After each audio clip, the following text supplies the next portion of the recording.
नमस्कार। आप देख रहे हैं स्पेशल कवरेज न्यूज। मैं हूं आपके साथ शिव कुमार। मेरे साथ हैं वरिष्ठ पत्रकार आदरणीय डॉक्टर राकेश पाठक सर। स्वागत और अभिनंदन। अब सर आप तो बैठे हैं वहां, टेम्परेचर ठीक है और पर्यावरण भी ठीक है, लेकिन हम जहां बैठे हैं वहां सियासी पारा भी चढ़ा हुआ है बड़ी बुरी तरीके से, और पर्यावरण का पारा भी चढ़ा हुआ है। सियासी पारा तो आज इतना चढ़ गया है कि लोग ये लग रहा है कि खून की उल्टी न करने लगे। कौन हारेगा, कौन जीतेगा? लोकसभा चुनाव के बाद अगर महाराष्ट्र और हरियाणा या बिहार के दो तीन छोड़ दें तो बाकी तो परिणाम हमेशा एग्जिट पोल के सटीक आते नहीं। हाँ, झारखंड में भी नहीं आया। इस एग्जिट पोल का ये बीजेपी प्रो जो चलाते हैं, वो बीजेपी जीत गई तो हमें पता था और हार गई तो हम लापता थे। अब सर ये एग्जिट पोल का जो ढकोसला है, ममता की आंधी बता रहे हैं लोग, बीजेपी कैसे टिकेगी? और सबसे बड़ा सवाल यह है कि बंगाल में वोट केवल 8% से लेके 6% तक पढ़ने को रह गया है सर। बस ऐसे में बचा क्या है जो हम एग्जिट पोल का दायरा क्या बना रहे हैं? देखिए, पहले सियासी मौसम और जो असली मौसम होता है पर्यावरण, उसकी बात कर लें। दोनों में ही आजकल उलटबाजियां बहुत होने लगी हैं शिव कुमार जी। सियासत को लेकर जो अंदाजे लगाए जाते हैं, जो अनुमान लगाए जाते हैं, कई बार वे बिल्कुल उल्टे दिखाई देते हैं, शीर्षासन कर देते हैं। और अब मौसम भी इसी तरह का हो गया हिंदुस्तान में। कौन सोच सकता था कर्नाटक जैसे राज्य में, एक गर्म प्रदेश में बर्फबारी होगी, स्नोफॉल हुआ है, बर्फ गिरी है। तो सर बेंगलुरु आपने में तो नहीं भिजवा दी कनाडा से? मेरा नहीं, बस हम चले तो उधर पूरे पूरे हिंदुस्तान को भेज दूं थोड़ी बहुत बर्फ यहाँ से। नहीं, आपने उधर भेज दी हो क्योंकि कर्नाटक में कांग्रेस की सरकार है तो लोग आप पर आरोप लगा सकते हैं आपने भेज दी हो। बिल्कुल सही बात है। नहीं तो फिर मुझे भेजना होगी तो मैं मध्य प्रदेश भेजूंगा अपने राज्य में। तो नहीं, वहाँ कुल बीजेपी मिलाकर की। देखिए, जो सियासी मौसम है, पर्यावरण है, वैसा ही असली पर्यावरण भी उलटबाजियां करने लगा है। अब हम बंगाल की बात करें तो बंगाल को लेकर जो एग्जिट पोल दिखाए जा रहे हैं, जो देखा जाए तो चुनाव आयोग और भारतीय जनता पार्टी को एक तरह से कवर फायर दिया जा रहा है कि कल को नतीजे ऐसे ही आए तो पहले से बता दो कि 200 सीटें जीतने वाली है भारतीय जनता पार्टी। हमने तो पहले ही कहा था। आप सही कह रहे हैं। और नहीं आए तो एक्सिस माई इंडिया वाले प्रदीप गुप्ता की तरह बिलख बिलख कर रोते हुए आ जाओ टीवी पर। देश से माफी नहीं मांगना है इतने सारे गलत आंकड़ों के बावजूद। अब एग्जिट पोल को लेकर आज जो पूरे देश में तुमार बांधा जा रहा है, इस तरह से गोदी मीडिया के एंकर्स डांस कर रहे हैं चैनल के दफ्तर में, स्टूडियो में बैठकर, उन्हें थोड़ा सा कुछ पुराने आंकड़े याद दिला देते हैं। हमारे दर्शक भी जान लें कि एग्जिट पोल में कितनी ढोल की पोल है, कितनी पोलम पोल है, ये पिछले कितने बार साबित हो चुका है। पहले हम लोकसभा चुनाव की बात करेंगे, फिर बंगाल पर भी आएंगे। देखिए, 2024 में मैं आंकड़े दिखाता हूं आपको। लोकसभा चुनाव हुआ, इंडिया और एनडीए गठबंधन और अदर्स। इसमें एनडीए को इंडिया टुडे, एक्सिस माई इंडिया ने, ये देखिए चार्ट हमारे दर्शक देख लें, इंडिया टुडे, एक्सिस माई इंडिया ने दिखाई थी 381 सीटें। ये एनडीए की बात कर रहे हैं, बीजेपी की अभी हम नहीं कर रहे।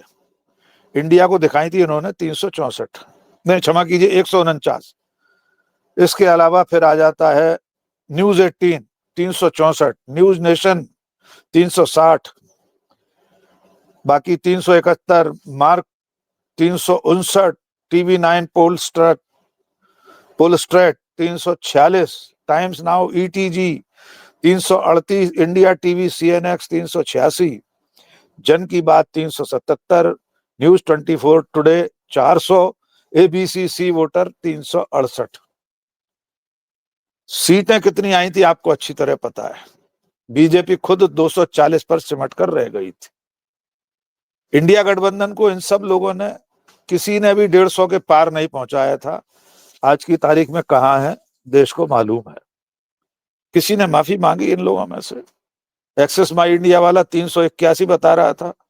100 सीटों का अंतर आता है शिव कुमार जी इनके एग्जिट पोल में। 2, 4, 10, 15 सीटों का अंतर हो तो हम मान सकते हैं कि आपके आकलन में कोई गलती हुई होगी, मतदाताओं ने आपको सही बात नहीं बताई होगी, इसलिए आपकी सीटें असली नतीजों से 10-15 कम रह गई। 100 सीटों का अंतर, 70 सीटों का, 80 सीटों का। सर जी मेरा एक सवाल है बड़ा गंभीर। जी। आपका अपना लगभग 30 वर्ष का तो अनुभव रहा है, ज्यादा ही का होगा, कम नहीं होगा पत्रकारिता में, ज्यादा ही होगा, 40 दो चार पांच 40 साल होने वाले हैं, 40 सर। होने क्या वाले हैं, आपको हो कभी जाएंगे। नहीं, इस 40 वर्ष में कोई सर्वे वाला आपको मिला? मैं थोड़ा जानना चाह रहा हूँ। ये मुझसे मत पूछिए, मैंने खुद 20 अपने वर्ष का नाते मेरा भी 20 जी। वर्ष का मेरा भी हो गया एक्टिव में, मुझे तो आज तक कोई पूछने आया नहीं।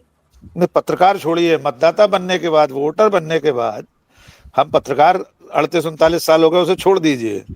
मतदाता बनने के बाद हमें आज तक, जब से ये एग्जिट पोल शुरू हुए हैं, ये सर्वे शुरू हुए हैं, प्री पोल, पोस्ट पोल, एग्जिट पोल, हमसे आज तक किसी सर्वेयर ने नहीं पूछा कि आप किसे वोट देकर आए हैं। हमें कोई टकराया नहीं, दिखा ही नहीं एग्जिट पोल वाला। हमने अपने तमाम यार दोस्तों, नाते रिश्तेदारों, सगे संबंधियों, सबसे पूछा है। पिछले 20 सालों में कभी किसी ने नहीं बताया कि उन्हें किसी पोलस्टर ने आके संपर्क किया या उनसे सवाल पूछा। हम उस पर आएंगे अभी, सैंपल साइज और उस सब पर।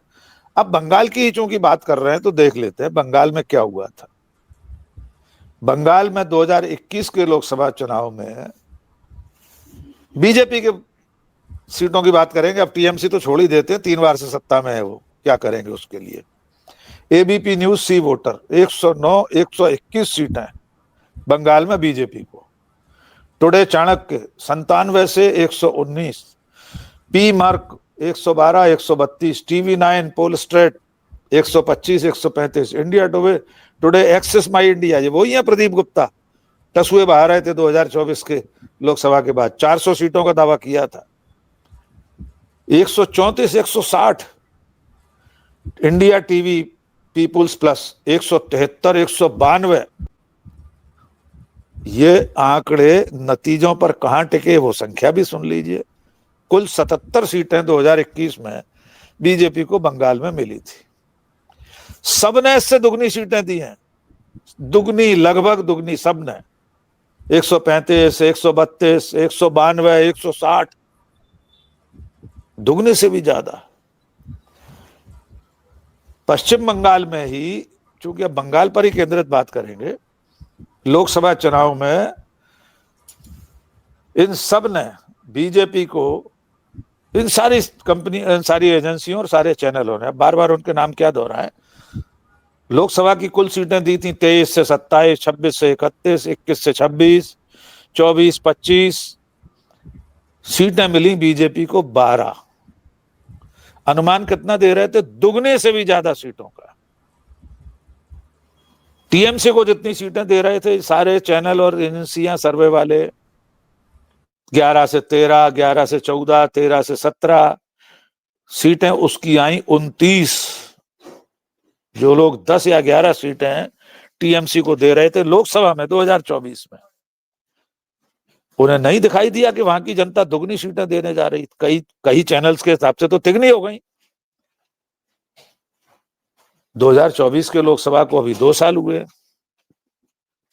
तो अगर बंगाल के ही एग्जिट पोल्स को देखें, 2021 का विधानसभा, 2024 की लोकसभा की सीटें, इन सब के एग्जिट पोल औंधे मुंह, चारों खाने चित्त पसरे हुए दिखाई दे रहे हैं। अब हमारे दर्शक और इस देश की जनता अपने आप अनुमान लगा ले कि क्या उसे इन एग्जिट पोल्स पर भरोसा करना है, इन्हें देखना है, इन्हें सुनना है। मनोरंजन के लिए सुन लीजिए, एंटरटेनमेंट का ये भी एक साधन है। अब मैं उस तरफ ले चलता हूं जिसका मैंने जिक्र किया कि आपको और मुझे आज तक कोई सर्वेयर नहीं मिला, हमसे किसी ने नहीं पूछा। इसकी वजह यह है कि इनका सैंपल साइज इतना छोटा होता है, इतने कम लोगों से ये लोग बातचीत करते हैं बाकी का फर्जी आंकड़े अपनी रिपोर्ट में बनाकर देश को गुमराह कर देते हैं। इस तरह के एग्जिट पोल यूरोप और अमेरिका में भी होते हैं। वे अपने पूरे सैंपल साइज साझा करते हैं, एक्चुअल सारी बात बताते हैं। इनमें से किस एजेंसी ने आपको जो आंकड़ा बताया है सैंपल साइज का, उस पर आप भरोसा करेंगे? और क्या वो सचमुच में 140 करोड़ लोगों के देश में लोकसभा चुनाव में आपने एग्जिट पोल किया था, कितने लाख लोगों को किया था, कितने करोड़ लोगों से बात की थी? 140 करोड़ लोगों में जितने करोड़ मतदाता हैं, उनमें से कितने प्रतिशत लोगों तक आप पहुंचे थे? तो नंबर 2, इनका सैंपल साइज बहुत छोटा होता है, उसमें भी फर्जीवाड़ा होता है। वास्तविक संख्या आज तक कभी भी नहीं बताई जाती। नंबर 3, अब इस देश का मतदाता भी तो बहुत चतुर सुजान हो गया है शिव कुमार जी। जरूरी थोड़ी है वो जैसे वोट देकर आया वही बात आपको सही सही बता दे वो। अरे आज की तारीख में तो घर में घर वाले एक दूसरे को नहीं बताते किसको वोट देकर आए। घर में अलग अलग मत के लोग हैं, अलग अलग राजनीतिक दलों को समर्थन देने वाले लोग हैं। अरे सर, आप घर की बात कह रहे हो, अभी हमारे एक मित्र हमें मिले, बोले भैया हमने बीजेपी को वोट नहीं दिया तो हमारी ससुराल से बोलचाल बंद हो गई है, हमारा आना जाना बंद हो गया है, हम नहीं देते तो हमारी एंट्री बंद हो गई। अब आप इससे भी कोई नजदीकी रिश्ता है, दामाद की घर में एंट्री बंद हो गई। सच्चाई है ये पूरे देश में घर घर ये विभाजन, ये भेद डलवा दिया है मोदी और शाह और उनकी बीजेपी ने। इससे पहले कभी नहीं था। अब तो दुश्मनी जैसी हो गई है, राजनीतिक वैचारिक असहमति को लेकर परिवारों में दुश्मनियां हो गई हैं। इसलिए मैं आपसे कह रहा हूं कि इस एग्जिट पोल को करने वालों को मतदाता क्या सचमुच में अपने मन की बात बता रहा होगा? एक वीडियो वायरल हो रहा है 30 सेकंड का, एक महिला किसी मंदिर की सीढ़ी पर पहुंची है, वो माहौल क्या वाले एक पत्रकार साथी उससे पूछ रहे हैं, वो उन्हीं से उल्टा पूछ रही है आपके दिल में क्या है, आप बताओ, आपको कौन सी पार्टी पसंद है, आपको कौन सा नेता पसंद है? और आखिर में कहती है दिल की बात दिल में ही रहने दो, क्या करोगे जानकर। तो इन एग्जिट पोल्स को इस लोकतांत्रिक व्यवस्था में एक नासूर के रूप में देखने की जरूरत है। अब ये लोगों के मानस के साथ खिलवाड़ कर रहे हैं। इससे भी ज्यादा खतरनाक वो पोल्स हैं जो प्री पोल सर्वे हैं, चुनाव से थोड़े दिन पहले शुरू हो जाते हैं। चुनाव आचार संहिता की वजह से अब तो आजकल उस तरह की चीजों पर प्रतिबंध लगे हुए हैं, वरना चलते चुनाव में एग्जिट पोल आने लगते थे पहले चरण के बाद। लेकिन जब भी चुनाव की घोषणा हो उसके पहले से अगर मीडिया का एक तबका देश में ये माहौल बनाने लगे कि बंगाल में तो ममता बनर्जी जाने वाली है, बीजेपी तो सुपड़ा साफ करने वाली है, सत्ता में आने वाली है, सब कुछ पहले से ही परोसा जाने लगे, तो लोगों का माइंड मेकअप भी तो होता है, लोगों पर एक दबाव भी होता है कि हमारा वोट कहीं खाली ना चला जाए, हम तो किसी और को वोट देने वाले थे, हमारा वोट बेकार हो जाएगा, चलो उसी पार्टी को वोट दें जिसकी सरकार बनने वाली है। तो ये कुल मिलाकर लोकतांत्रिक प्रणाली में एक पारदर्शी निष्पक्ष निर्वाचन प्रणाली में बाधा है इस तरह के सर्वे और पोल्स, चाहे वो प्री पोल हो या एग्जिट पोल हो। अब देखना यह है कि अगर इन नतीजों से थोड़ा बहुत भी कोई अंतर रहता है तो ये सर्वे एजेंसियां, पत्रकार किस तरह माफी मांगेंगे। जी सर, बड़ी तादाद में वोटिंग परसेंटेज रही है, वोट ही नहीं बचा है, तो ऐसे में अगर इन्होंने सैंपल साइज भी ले लिया ये आकलन करके कि 80% मतदाता मतदान करेगा या 85% करेगा, लेकिन अभी तो फाइनल आंकड़े ही नहीं आए और तब तक इन्होंने एग्जिट पोल दे दिया, तो उसका कैसे कंपैरिजन किया जा सकता? मैं किसी पर सवाल नहीं खड़ा कर सकता, मैं अपनी बात कह सकता हूं। जैसे आज बंगाल में आपने देखा जो सेना ने, जो अर्धसैनिक बलों ने जो आज किया वो सबकी आंखों से गुजरा है। आज ये लग रहा था चुनाव न होकर एक वोट छीनने की प्रणाली सरकारी अमले के जरिए कराई जा रही है, ये कह देने में कतई गुरेज नहीं है। और चुनाव आयोग मूक दर्शक होकर इस पूरे गाथा को गाता रहा। शाम को बंगाल के चुनाव आयुक्त ने यह और कह दिया कि अगर मुझे खबर मिलती है कि बीजेपी के चुनाव पर किसी ने टेप लगाया है और ऐसी घटना जिन जिन बूथों पर होगी वहां हम पुनर्मतदान कराएंगे। और ऐसी घटना अगर एक तिहाई से ज्यादा बूथों पर हुई है तो पूरी विधानसभा का पुनर्मतदान होगा। लेकिन ममता बनर्जी जी तो कई तरीके के लेटर लिखती रही, उनके एक भी लेटर का जवाब नहीं मिला। तो ये जो चुनाव हुआ है, इस चुनाव को आप कैसे देख रहे हैं? क्या आपके अपने जीवन काल का ऐसा अद्भुत चुनाव फिर और कभी भी देखने को मिला? कांग्रेस के शासनकाल में भी लोग कहते हैं कि सरकार होती है तो वो सब कुछ करती है। ऐसा तो कभी नहीं हुआ शिव कुमार जी, आज तक नहीं हुआ इतिहास में। हम और आप लगातार आंकड़ों के साथ ये साबित कर रहे हैं कि इतना पैरामिलिट्री फोर्स आज तक इतिहास में किसी भी राज्य के विधानसभा चुनाव में तैनात नहीं हुआ। आज तक कभी चुनाव के पर्यवेक्षकों ने, ऑब्जर्वर्स ने इस तरह से खुली गुंडागर्दी नहीं की जैसे इस बार बंगाल में हुई है। पर्यवेक्षक का काम यह नहीं है कि वो गलियों में जाकर घर में घुसकर लोगों को धमकाए। उसका काम सिर्फ पर्यवेक्षण करना है, ऑब्जर्व करना है। इसीलिए तो उसको ऑब्जर्वर कहा जाता है। वो एग्जीक्यूटिव नहीं है, वो डिस्ट्रिक्ट मजिस्ट्रेट नहीं है उस विधानसभा का, वो रिटर्निंग ऑफिसर नहीं है, वो एसपी नहीं है उस जिले का, वो सिर्फ पर्यवेक्षक है। उसे नजर रखनी है, आंख कान खुले रखने हैं। कहीं कोई गड़बड़ी हो रही है, बड़ी से बड़ी गड़बड़ी पर उसकी रिपोर्ट पर चुनाव आयोग तबादला कर सकता है रिटर्निंग ऑफिसर का। एसपी कलेक्टर को हटाया जा सकता है, हटाए एसडीएम और कुछ एडीएम हटाए बंगाल में आयोग ने। लेकिन अगर चुनाव पर्यवेक्षक, पुलिस ऑब्जर्वर खुद सड़कों पर उतरकर लोगों को धमकाने लगे, प्रत्याशी का नाम लेकर धमकी दें, तो आप समझ लीजिए किस तरह से मशीनरी का, सिस्टम का दुरुपयोग हो रहा है चुनाव। और गृह मंत्री पहले से धमकी दे रहे हैं कि बीजेपी की सरकार बनी तो अगले 60 दिन तक पैरामिलिट्री बंगाल में रहेगी। 6 दिन को मणिपुर पैरामिलिट्री नहीं भेज पाए, 60 दिन बंगाल में तैनात रहेगी। ये जो चीजें हैं, जितनी भी घटनाएं हैं, बीजेपी और मोदी शाह की जो प्राथमिकता है वो साफ बता रही है कि लोकतंत्र अब सचमुच में गंभीर खतरे में है। क्योंकि लोकतंत्र की धुरी चुनाव है, मतदाता है, उसका मताधिकार है। जब वही संकट में है, मताधिकार अपने मत का अपनी इच्छानुसार प्रयोग नहीं कर सकेगा या उसके वोट के साथ कोई खिलवाड़ हो जाएगा, तो लोकतंत्र कैसे सुरक्षित रहेगा? फिर जनता के मत की, उसके विचार की, उसकी इच्छा की सरकार कैसे चुनी जाएगी?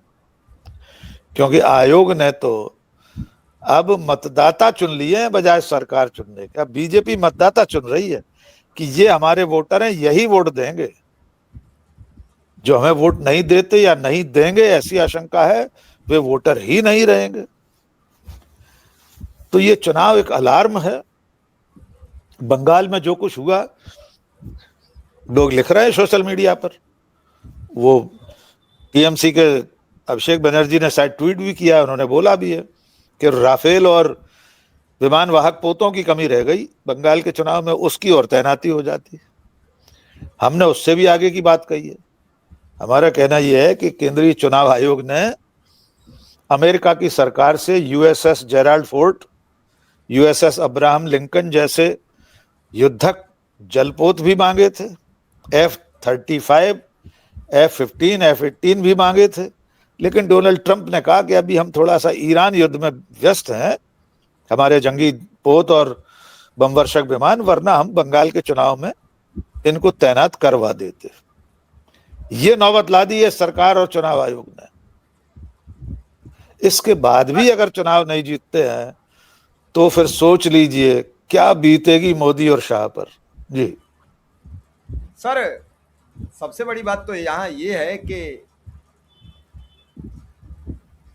शुभेंदु अधिकारी दिन में भागते हैं, आपने वीडियो देखा होगा, भागते हुए चले गए। वो कह रहे थे बांग्लादेशी घुसपैठिया। और जब शाम को पोलिंग जैसे ही बंद हुई, उसके बाद वो सीधे टीएमसी के दफ्तर जाते हैं जहां उनका था। वहां उन्हीं की जो थम्सअप की बोतल या पानी की बोतल रखी है वो उठाते हैं, खोलते हैं और पीते हैं। कहते हैं देखो भैया अब जो हो गया सो हो गया, अपन को साथ रहना है, मिलजुल के साथ रहना है। तो ये सर, ये नौटंकी क्या साबित करना चाहते हैं? क्या जनता को मूर्ख समझ लिया है? देखिए, जनता को और मूर्ख 5 समझते बजे हैं। तक वो सारे घुसपैठिए थे, 5 बजे तक वो नागरिक हो गए और वो आपके अपने परिजन हो गए। जनता को मूर्ख समझते हैं। इस बंगाल चुनाव में बीजेपी ने खुलकर दीवार पर लिख दिया है। जिस मांसाहार के नाम पर, नॉनवेज के नाम पर पूरे उत्तर भारत में और अब तो दक्षिण के राज्यों में भी उत्पात करते हैं, लोगों की मॉब लिंचिंग करते हैं, दुकानें बंद कराते हैं, ठेले पलट देते हैं, वही लोग बंगाल में मछली खाते दिखाई दे रहे हैं। मुख्यमंत्री के साथ मांसाहार की स्पर्धा करने की चुनौती दे रहे हैं। इसलिए इनके पाखंड का बेनकाब होना बहुत जरूरी था। शुभेंदु अधिकारी मतदान होने के बाद कोल्ड ड्रिंक पी रहे हैं, कह रहे हैं हमें साथ रहना है। तो भाई, चुनाव के इतने दिनों में इतनी नफरत क्यों फैलाई थी? क्यों पूरे के पूरे एक राज्य को घुसपैठियों के नाम पर गाली दी गई थी? क्यों बंगाल के हर नागरिक को, बांग्ला भाषा को, उर्दू को देशद्रोही तक बताया गया? क्यों योगी आदित्यनाथ ने कहा कि काबा नहीं बनने देंगे? क्यों नरेंद्र मोदी और उनकी पूरी पार्टी नफरत फैलाते रहे? अगर सब साथ रहना है, सबको साथ रहना है, भाईचारा कायम रखना है, तो चुनाव के दिनों में भी इतनी नफरत फैलाने की क्या जरूरत है? मुझे ऐसा लगता है कि इस पाखंड की कलई खुल गई है। बंगाल के लोगों ने अच्छी तरह देख लिया कि ये वही लोग हैं जो आज मछली हाथ में लेकर वोट मांगते घूम रहे हैं, लेकिन कल ये चितरंजन पार्क दिल्ली में बंगाली रहवासियों के आसपास की मछली की दुकानें बंद करा रहे थे, धमकी दे रहे थे, मारपीट करते हैं सब जगह। तो इस बार इस चुनाव में बीजेपी की कथनी करनी का भेद पूरी तरह खुल गया है। जी शिव कुमार। सर, पहले चरण में 93.17% मतदान होता है। इस बार अब तक 91 है, वो फाइनल आंकड़े आएंगे तो 93 के ही समथिंग होगा। इसका मतलब केवल 6.5% लोगों ने मतदान नहीं किया। पर आंकड़े तो बिल्कुल ही कम रह गए। इतने लोग तो अशक्त भी हो सकते हैं, बीमार भी हो सकते हैं और बाहर भी हो सकते हैं। इसमें वो लोग भी हो सकते हैं जो चुनावी ड्यूटी में गए होंगे इधर उधर।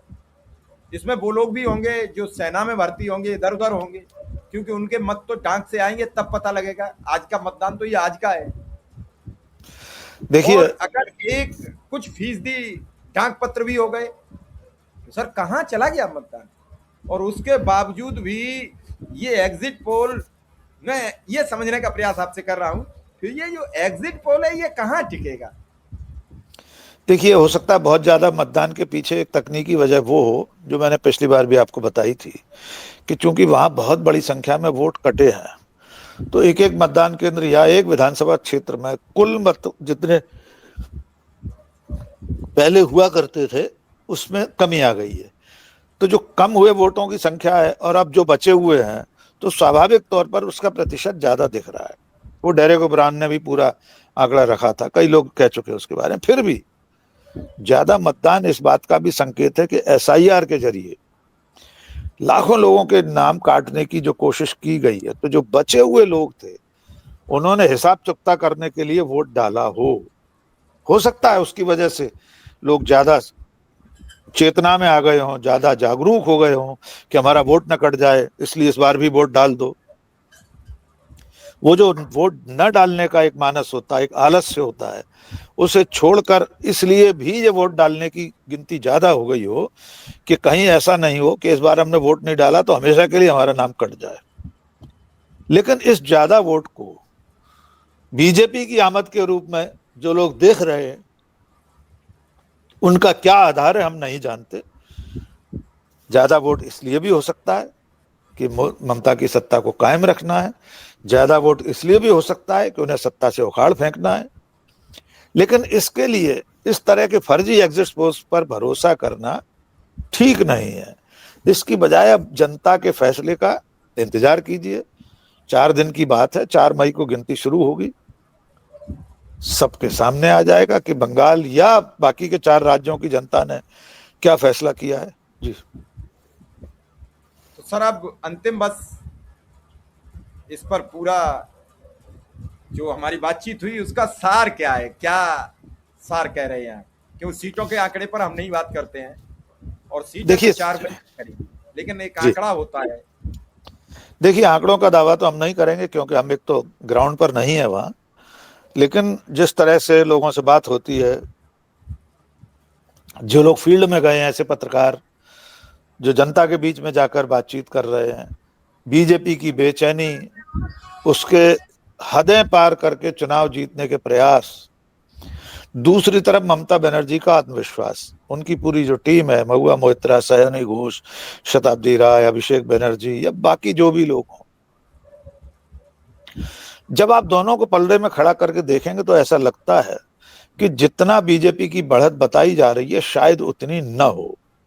ये हो सकता है पिछली बार से सीटें ज्यादा आए, और जिस तरह से गृह मंत्री और प्रधानमंत्री ने धमकियां दी हैं बंगाल में, अब इस बात की भी तो परीक्षा है कि क्या बंगाल की जनता अपने आप को गुंडा मानती है, क्या वो अपने आप को घुसपैठिया समझकर इनके इतने गंभीर आरोपों को बर्दाश्त करती है, या इसका लोकतांत्रिक जवाब देती है। तो मुझे अभी भी ऐसा लगता है कि बीजेपी की जितनी जीत की संभावनाएं बताई जा रही हैं उतनी संभावनाएं नहीं है। चुनाव निश्चित तौर पर कांटे का हुआ है, बहुत अच्छा चुनाव बीजेपी भी लड़ी है, टीएमसी भी लड़ी है। कांग्रेस या वामपंथी दलों का कोई बहुत ज्यादा स्थान अब बंगाल की राजनीति में बचा नहीं है, इसलिए उस पर कुछ कहना समय जाया करना होगा। जी शिव कुमार। चलिए सर, आपने जानकारी दी है, बाकी तो अब 4 मई किसकी सरकार बनी और किसकी गई बात करेंगे। फिलहाल इस खबर को यहीं विराम देंगे। आपका बहुत बहुत आभार, बहुत बहुत धन्यवाद। बहुत शुक्रिया।